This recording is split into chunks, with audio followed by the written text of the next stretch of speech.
주신 하나님의 말씀은 마태복음 16장 13절에서 20절 말씀입니다. 예수께서 빌립보 가이사랴 지방에 이르러 제자들에게 물어 이르시되 사람들이 인자를 누구라 하느냐. 이르되 더러는 세례 요한, 더러는 엘리야, 어떤 이는 예레미야나 선지자 중에 하나라 하나이다. 이르시되 너희는 나를 누구라 하느냐. 시몬 베드로가 대답하여 이르되 주는 그리스도시요 살아계신 하나님의 아들이시니이다. 예수께서 대답하여 이르시되 가요나 시몬아, 내가 복이 있도다. 이를 내게 알게 한 이는 혈육이 아니여 하늘에 계신 내 아버지시니라. 또 내가 내게 이르노니 너는 베드로라. 내가 이 반석 위에 내 교회를 세우리니 음부의 권세가 이기지 못하리라. 내가 천국 열쇠를 내게 주리니 내가 땅에서 무엇이든지 매면 하늘에서도 매일 것이요 내가 땅에서 무엇이든지 풀면 하늘에서도 풀리리라 하시고, 이에 제자들에게 경고하사 자기가 그리스도인 것을 아무에게도 이르지 말라 하시니라.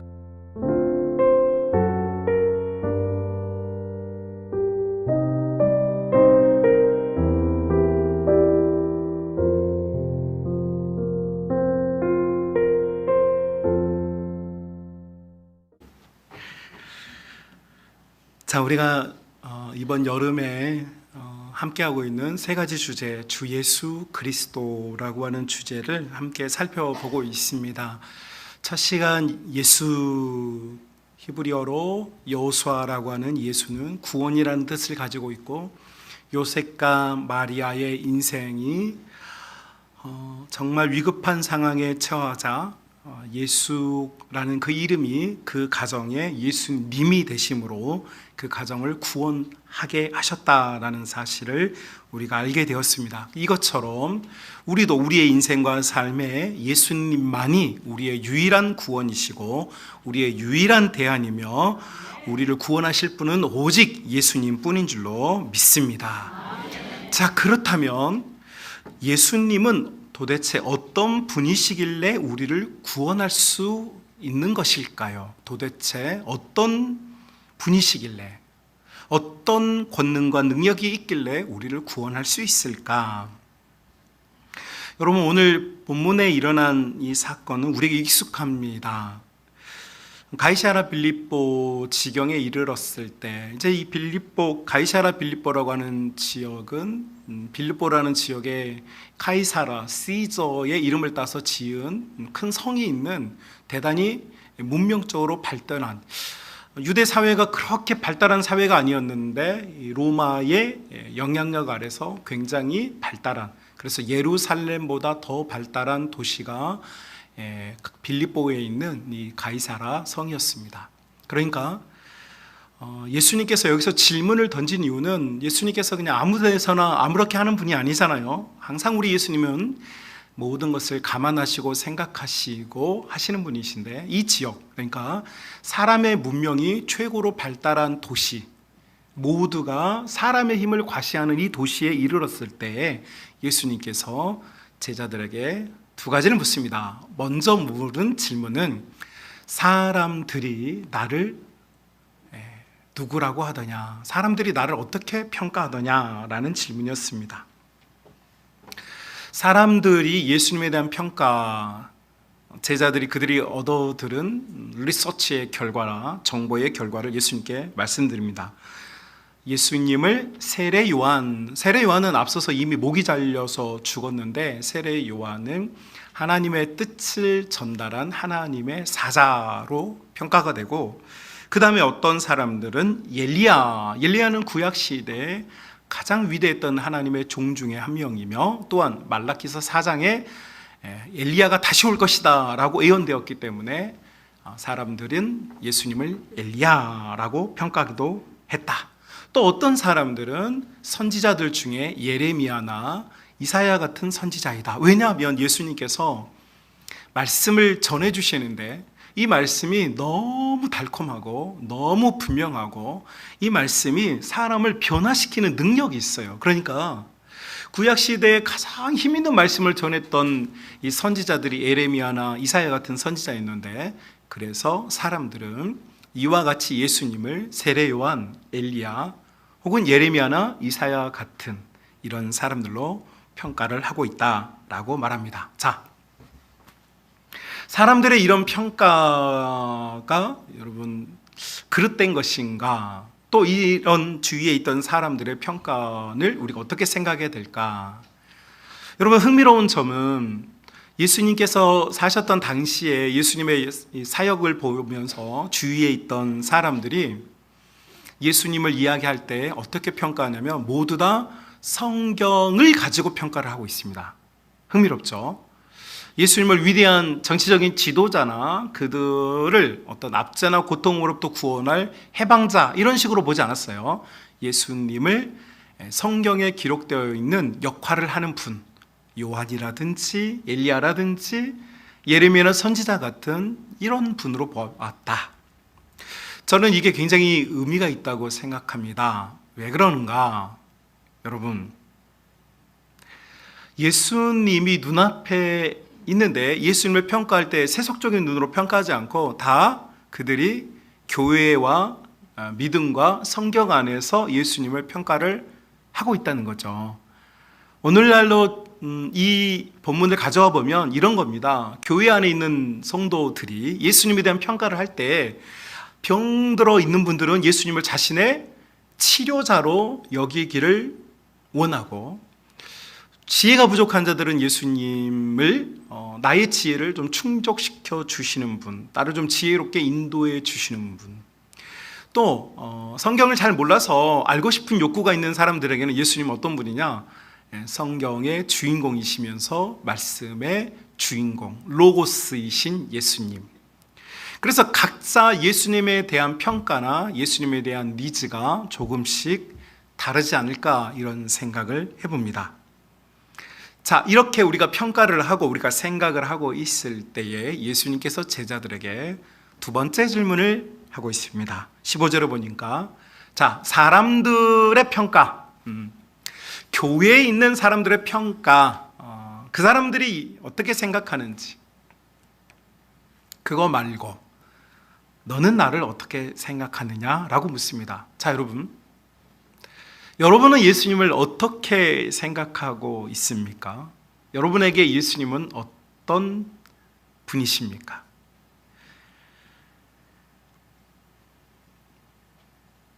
제가 가르쳤던 제자들 중에 MK, 미셔너리 키즈, 그래서 선교사님 자녀들이나 PK들, 그러니까 목회자 자녀들이 많았습니다.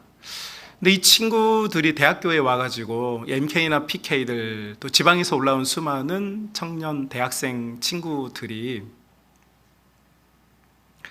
이 친구들이 나중에 이런 고백합니다. 예수님 속에서 태어났잖아요. 믿는 가정에서 소위 말하는 모태신앙자들로 태어나서 교회의 익숙한 문화에서 자라고 교회의 용어를 들으면서 교회에서 쓰는 특정한 용어들이 있죠. 뭐 은혜, 감사, 뭐 찬양, 영광, 이런 단어들 사실 교회 밖에는 안 쓰는 단어들인데 이런 단어들에 익숙하게 자라는 거죠. 익숙하게 자랐어요. 교회 생활을 또 잘해요. 인사도 잘하고, 뭐 이제 다음 주에 우리 비전마을 아이들이 CCD 공연도 할 건데 뭐 춤도 추고 노래도 부르고 다 잘해요. 그런데 그건 아빠의 하나님이죠. 내 아빠가 목사님이야. 그럼 목사님의 하나님이지 사실은 내 하나님은 아닌 거죠. 교회에서 자랐고 교회의 문화를 누렸고 교회의 가르침을 받으며 자랐지만 하나님 그리고 예수님께서 정말로 나의 예수님인가? 여러분, 예수님께서 제자들에게 묻는 거예요. 교회 생활하고 있고 교회의 문화를 알고 있는 그거 말고, 당시의 사람들도 성경 벗어나지 않게 대답했거든요. 우리도 지금 성경 안에 다 대답을 해요. 나의 치료자, 나의 위로자, 나의 해결자, 막 우리가 다 그런 어떤 목표나 내가 원하는 것들을 결부시켜서 예수님을 보고 있는데, 예수님께서 지금 나에게 물으신다는 거죠. 나는 너에게 누구냐라는 거예요. 사랑하는 믿음의 가족 여러분, 우리 믿음의 가족들에게 교회 문화나 교회의 언어가 아닌 예수님과 여러분이 연결되어지고 예수님께서 여러분을 알고 계시니 여러분도 예수님을 알 수 있는 은혜가 있으시기를 주님의 이름으로 축복합니다. 너는 나를 어떻게 생각하니? 라고 물었을 때 베드로의 대답이 16장 16절, 되게 유명한 구절이죠. 시몬 베드로가 대답하여 이르되 주님은 그리스도십니다, 이렇게 말합니다. 자, 여러분, 주님은 그리스도입니다. 당신은 나에게 뭐냐, 어떤 존재냐? 그리스도입니다 라고 하는 고백을 합니다. 자, 여러분, 우리는 지금 오늘날 현대에 와서 이 그리스도, 성경에 이제 너무 많이 나오니까 예수 그리스도, 주 예수 그리스도, 이런 용어들을 굉장히 편안하게 받아들이지만, 참고로 여러분, 신약 시대에 구약 말라기 이후로부터 약 300년의 이게 암흑기, 중간기가 있는데, 이 중간기 이후로 예수님이 등장하시면서 예수님께서 너는 나를 어떻게 생각하느냐고 물었을 때 베드로가 이 대답은 처음 대답이고, 우리에게는 익숙하지만 그에게는 익숙하지 않은 대답이에요. 뭐라고 대답하냐면 예수님은 나의 그리스도십니다, 이렇게 대답합니다. 자, 그러면 그리스도라는 말은 뭐냐? 이건 이제 헬라어, 당시의 통용어가 헬라어니까 헬라어로 당신은 그리스도, 크라이스트입니다, 이렇게 대답을 했어요. 그런데 이 그리스도라고 하는 말은 원래 히브리어로는 메시아입니다. 메시아. 여러분 들어보셨죠? 메시아. 구약의 메시아라는 이 단어가 신약의 그리스도로 이렇게 이제 번역이 되어 있는데, 자, 여러분, 그러면 베드로가 지금 무슨 의미로 이런 대답을 했을까라는 거예요. 이게 인류의 첫 고백이거든요. 예수님을 그리스도라고 고백한 최초의 인류가 베드로입니다. 베드로. 그러니까 베드로는 배웠거나 알았거나 교육받아서 이 고백을 하는 게 아니라 베드로가 지금 진짜 자기 속에 있는 대답을 하고 있는 거예요. 남에게 배운 게 아닙니다. 완전히 자기가 지금 체득한 걸 고백하는 거예요. 예수님, 당신은 나의 그리스도입니다. 메시아입니다.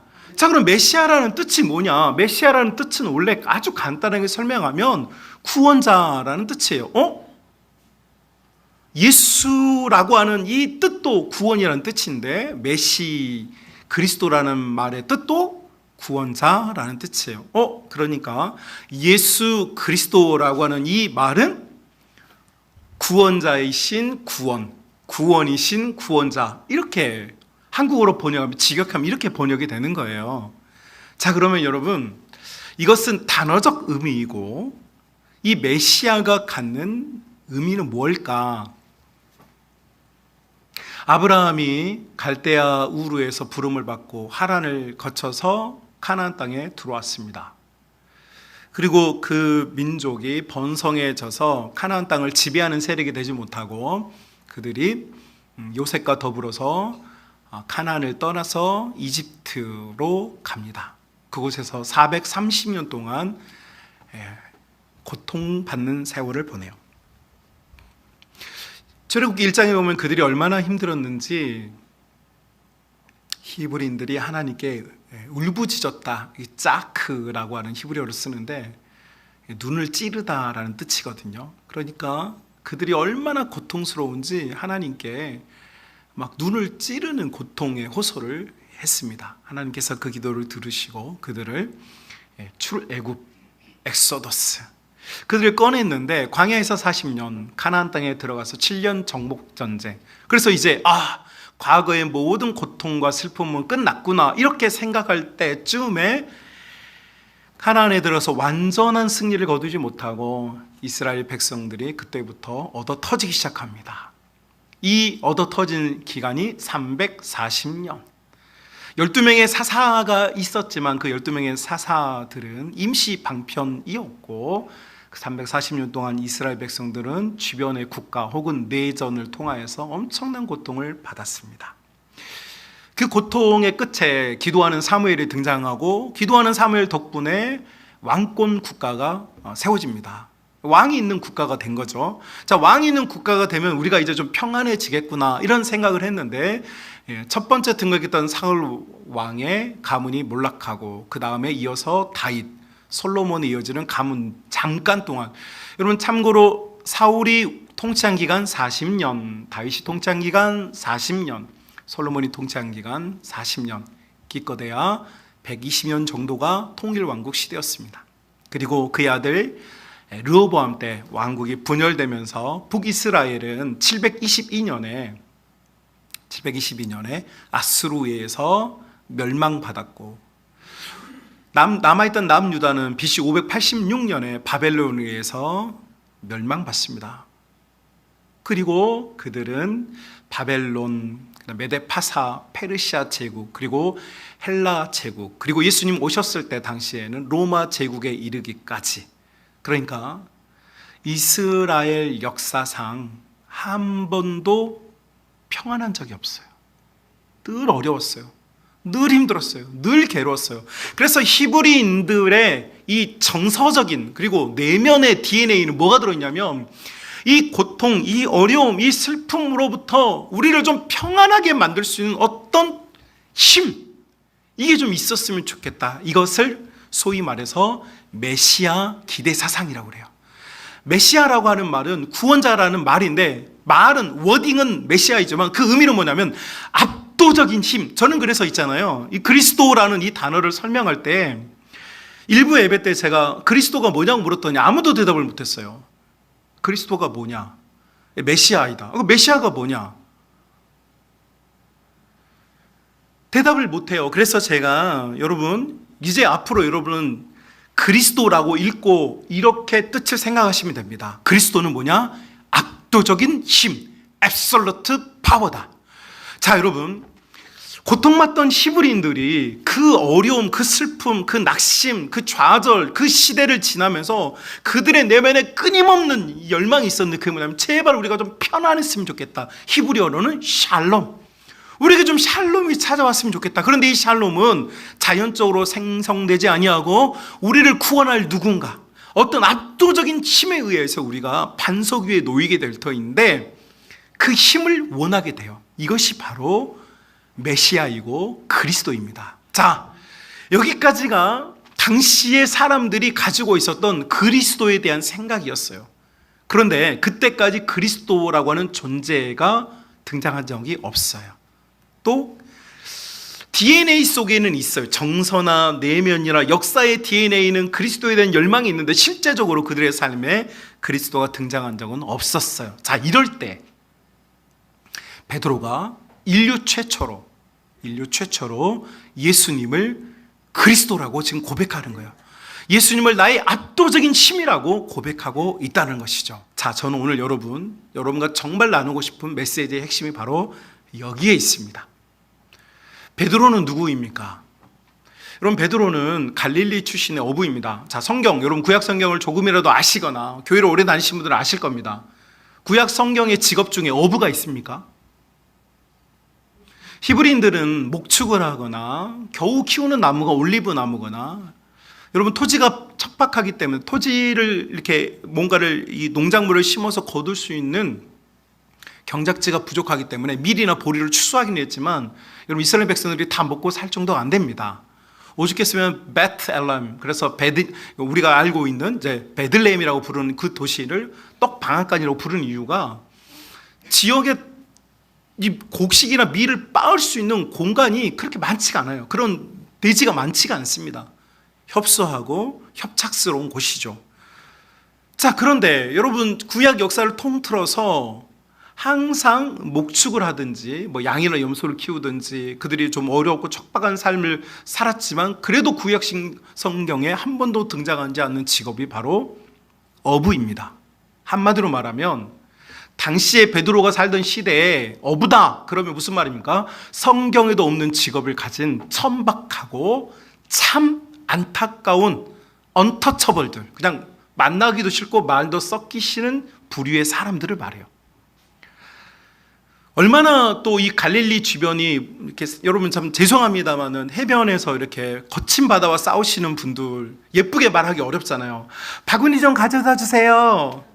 허비 좀 가져와서 이렇게 말하면 들려요, 안 들려? 바다에서는 안 들리죠. 그 찰싹거리는 파도 소리, 바람 소리 때문에 이것 좀 가져다 주세요, 이런 예쁜 말이 안 되니까 어떻게 해요?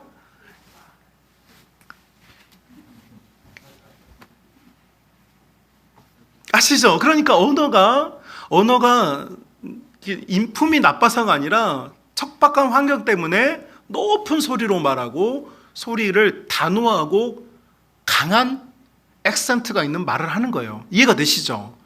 여러분, 그래서 우리나라도 가만히 들여다보면 어떤 지역 따라서 언어가 좀 다르죠. 그렇죠? 지역 따라서 언어가 좀 다른 이유가 사실 지형의 영향을 받는 겁니다. 아버지, 돌 굴러 가유. 왜 그렇게 천천히 말할까요? 여러분, 충청도는요 산골이어서요, 아버지 돌 굴러가요 그러면요 산 때문에 메아리가 쳐가지고 언어 전달이 안 됩니다. 그러니까 천천히 말하는 거예요. 아버지 돌 굴러 가유. 그러면 이미 돌이 지나가 버렸지. 우리 또 경상도 해변 쪽에 가까이 사시는 경상도 분들은 말이 짧잖아요. 네, 말이 짧습니다. 이게 말이 굉장히 짧습니다. 왜냐하면 파도 소리를 들으면서 사니까 말을 길게 못해요. 네. 근데 이 호남 분들 말은 여러 지역에 비해서 말이 좀 깁니다. 왜요? 높은 산이나 바다가 많이 있지 않고 평야지대에 살고 있으니까 말이 많아요. 그렇죠? 그래서 호남 분들은 말이 많습니다. 그렇죠? 경상도 분들, 저도 이제 서울에서 목회하다 보니까 많은 지역 분들을 만나면 경상도 분들이 좀 과묵합니다. 저희 장인어른도 과묵한데 2시간 같이 있으면 두 마디 합니다. 맘 묻습니까? 네. 많이 돼 있어. 끝. 2시간 동안. 근데 전라도는 어떻습니까? 아이고 반갑다. 엄매 징한 거 없다. 보고 싶었다. 인사만 8마디를 해가지고. 그리고 나서부터 뭐 닭은 잡았나 미꾸라지는 끌었나 막 이렇게. 그러니까 말이 많아요, 전라도 사람들은. 왜요? 대화를 많이 할 수 있는 상황인 거죠. 먹을 게 또 많잖아요. 그러니까 원래 먹을 거 앞에 사람들이 말이 많아요. 그죠? 풍성하니까 저는 좋다고 생각합니다. 다시 갈릴리로 돌아가 보면 베드로가 못 배우고, 참 죄송한 표현입니다만, 당시에 갈릴리는 당시에 유대의 중심이었던 예루살렘, 서울이죠. 서울 입장에서 보면 갈릴리는 정말 깡촌에 무식한 놈들이 모여 사는 곳이었어요. 그리고요, 참고로 히브리인들의 역사상, 유대의 역사상 가장 많은 반란 사건이 났던 곳도 바로 갈릴리입니다. 왜냐하면 성격이 급해요. 여러분, 예수님의 제자 중에 처음 해변에서 부름받은 제자 요한이 있습니다. 여러분 아시죠? 요한. 예수님이 가장 사랑하셨던, 예수님 십자가에 못 박히셨을 때 끝까지 그 옆에 있었던 요한. 근데 요한을 예수님께서 별명을 지어주셨어요. 뭐라고 지었습니까? 번개의 아들이라는 표현을 썼습니다. 뭐 우리나라 번역으로는 우레의 아들, 이런 표현을 썼는데, 우레의 아들, 이게 뭡니까? 썬더, 이게 번개라니까. 얼마만큼 요한이 성격이 급하냐면, 아이 저러니까 번개야, 번개예요. 예수님께서 요한 보고 넌 번개다, 넌 우레의 아들이라 별명을 붙일 정도로 요한도 성격이 겁나 급했습니다. 왜요? 갈릴리 사람이거든요. 사도행전 3장 이후에 보면 성령 강림을 경험한 베드로가 일어서서 설교를 하는데, 설교가 딱 끝나자마자 당시에 그 설교를 들었던 사람들이 했던 반응이 뭐였습니까? 저 베드로 우리 아는 사람인데, 저놈 저 무식한 갈릴리 사람인데 라고 평가하지 않습니까? 이 갈릴리 사람이었던 베드로가 늘 무시받고 아무도 자기를 알아주지 않을 뿐만 아니라 자기 자신도 그렇게 받아들이며 살았어요. 난 배운 것도 없어. 나는 능력도 없어. 성경에도 없는 직업을 가졌어. 천하고 천해. 그런데 예수님께서 베드로를 찾아와 주셨고, 베드로가 예수님과 함께 삶을 살아요. 함께 예수님 곁에서 예수님을 경험하는 거죠. 때로는 실수하면서, 때로는 놀라면서, 때로는 경이로움을 느끼면서 예수님을 직접적으로 그가 체험을 해요.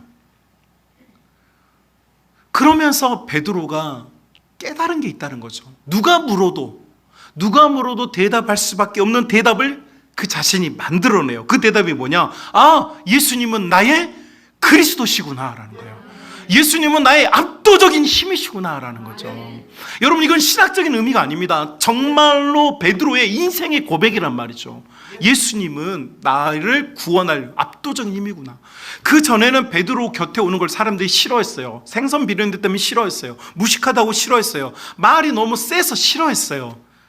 폭력적인 이런 모습 때문에 싫어했어요. 그런데 예수님 곁에 있으니까, 예수님과 함께 있으니까 사람들이 막 3,000명, 5,000명 막 쫓아다녀요. 예수님을 보기 위해서 사람들이 막 따르는데 예수님 곁에 서 있는 베드로조차도 예수님 덕분에 사람들로부터 좋은 사람으로 보이는 거예요. 예수님 덕분에 베드로도 사람들로부터 인기가 얻어요. 예수님이 계시니까, 그전에는 무시받던 내가, 그전에는 어부했던 내가, 그전에는 아무것도 아니었던 내가 예수님 덕분에 이제 나는 사람들에게 인정과 사랑을 받는 존재로 변해가는 것을 베드로가 느꼈다는 거예요.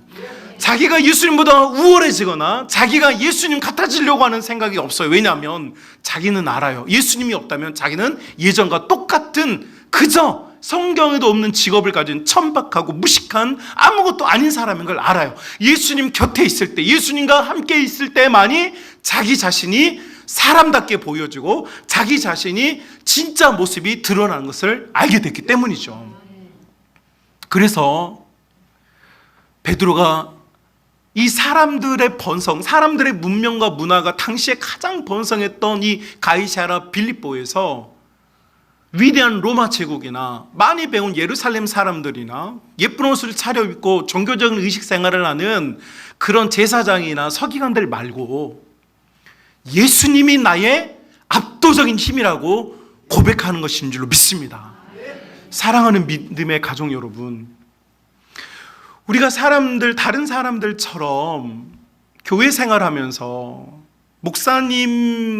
담임 목사님이 의지하고 있는 예수님, 혹은 믿음 좋은 어떤 장로님이 의지하고 있는 예수님, 그건 정보입니다.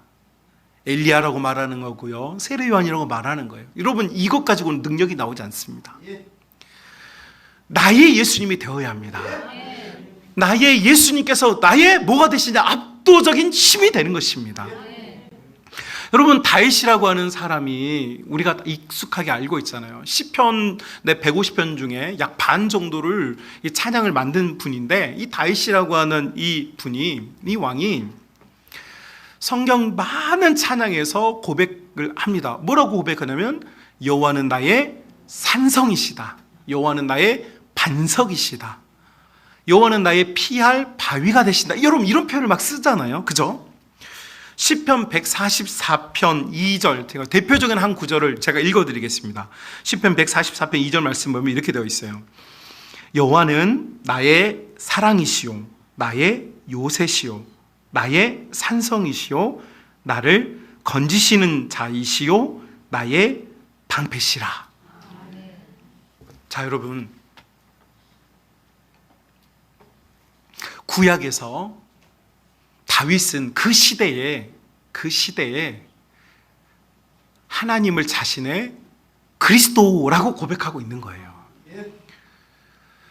여러분, 오늘날 우리는 참 평화로운 시대에 살고 있지만 전쟁을 겪은, 그리고 고대 사회의 전쟁을 겪은 사람들은 성 안에 있지 않으면 언제라도 공격을 받아서 생명을 잃거나 가족들을 잃거나 자신들이 가진 재산들을 잃는 것이 다반사였어요. 그래서 고대 사회에서도 성, 캐슬이라고 불리웠던 이 성은 굉장히 중요했습니다. 다윗이 지금 예루살렘 성에 있잖아요. 그가 머물렀던 여러 성들이 있었어요. 그런데 지금 무슨 노래를 하냐니까, 하나님, 제가 이 예루살렘에 있으니까 진짜 좋네요. 난공불락의 성에 있으니까 진짜 행복하네요. 제가 이런 곳에 살 수 있게 해주셔서 감사합니다. 이렇게 노래하는 게 아니라는 거예요.